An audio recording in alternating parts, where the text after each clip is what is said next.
Teman-teman, ketemu lagi di bacaan bonus kali ini dan saya sudah membuat sebaran dengan pertanyaan apa yang kira-kira dibutuhkan oleh teman-teman sebagai informasi yang mungkin tidak terlalu besar tetapi bisa menambah wawasan buat teman-teman.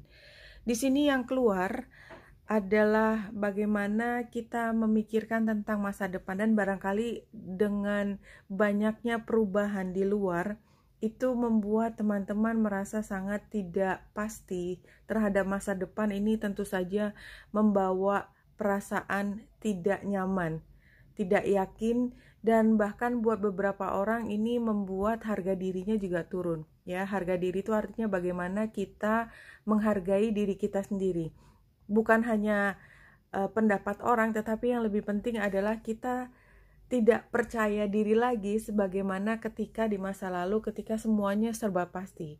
Sekarang semua serba tanda tanya dan termasuk bagaimana kehidupan kita nanti dalam arti apakah akan berkecukupan, apakah nanti saya akan bertemu dengan orang yang bisa membantu saya, orang yang saya cintai, apakah anak saya akan tetap aman saja. Banyak sekali kekhawatiran yang di depan. Nah, itu adalah tema yang keluar dari hal ini, dan ini sepertinya juga lebih pada perasaan tidak percaya diri itu yang muncul. Nah, jadi yang keluar di sini adalah pride, I love myself, I see myself in everyone. Jadi ketika kita menerima diri kita, ya memang situasinya tidak menguntungkan, tapi lihatlah keluar gitu ya. Ketika melihat teman kita, melihat pasangan, melihat anak-anak, ternyata perasaan mereka juga tidak jauh dari kita. Dan ternyata barangkali kita justru berada dalam posisi yang mampu memberikan rasa nyaman buat orang lain. Ya, karena apa? Kemudian teman-teman yang datang sini barangkali justru orang yang paling dewasa. Ya, karena mencari informasi tentang kehidupan dan bagaimana saya harus bersikap. Jadi secara proaktif mencari informasi, siapa tahu saya akan menemukan sesuatu informasi yang berharga.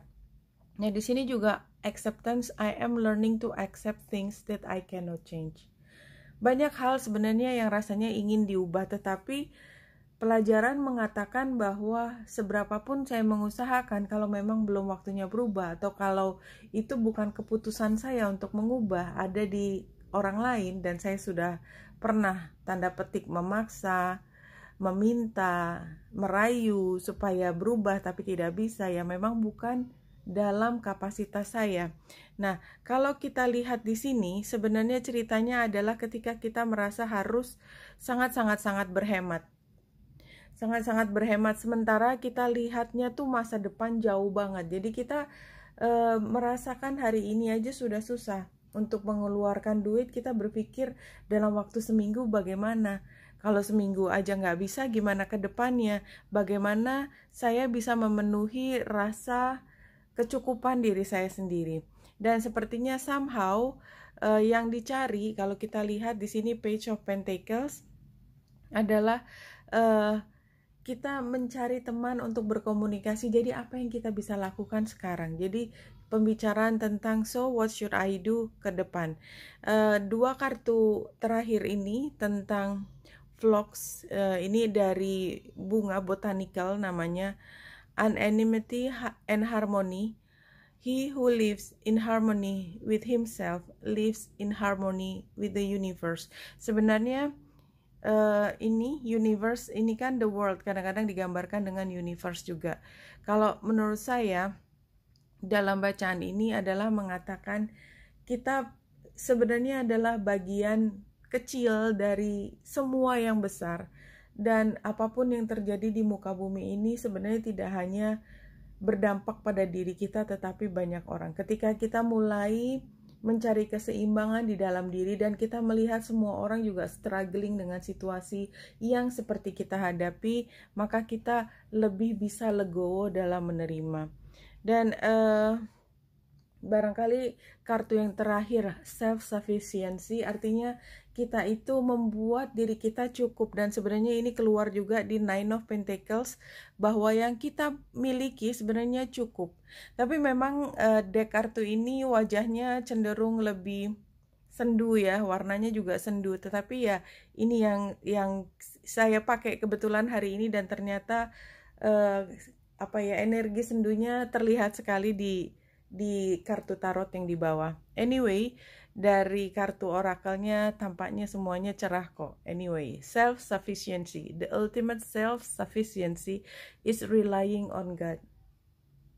Betapa indahnya bahwa kita mempercayakan pada akhirnya semua kembali kepada Tuhan. It doesn't mean hiding in a cave and saying, I don't need people. Bukannya berarti kita sembunyi dari banyak orang dan mengatakan kepada semua orang, aku gak butuh kamu kok. Aku butuhnya Tuhan. Bukan begitu. Kita hanya mengandalkan semua kepada Yang Maha Kuasa. Tapi bukan berarti kita menjauhi orang. Instead, it's saying, God is my source and I am willing to receive all the help, love, and support that wants to come. Jadi di sini justru mengatakan cinta Tuhan begitu besar, dan saya terbuka dengan berbagai bentuk bantuan dari Tuhan yang datang kepada kita dalam versi yang macam-macam. Mungkin bantuan orang yang membuat hati kita lebih adem. Mungkin bantuan dari orang yang membukakan jalan untuk kita mendapatkan pekerjaan. Mungkin bantuan dari katakanlah orang lain lagi yang membuat kita bangga bahwa kita pernah melakukan sesuatu kepada orang tersebut dan membantu dia menjadi orang yang jaya. Oke, teman-teman, ini sepertinya adalah saat ketika kita merasa sedikit tidak nyaman dengan situasi saat ini.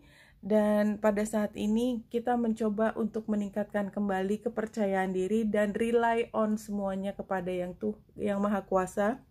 Dan apapun yang ada di depan yang bisa kita lakukan, sementara belum ada persisnya. Kita menghargai diri kita sendiri, kita mencukupi diri sendiri. Oke, Wenita Indrasari sini, semoga membantu. Salam hati dan cahaya.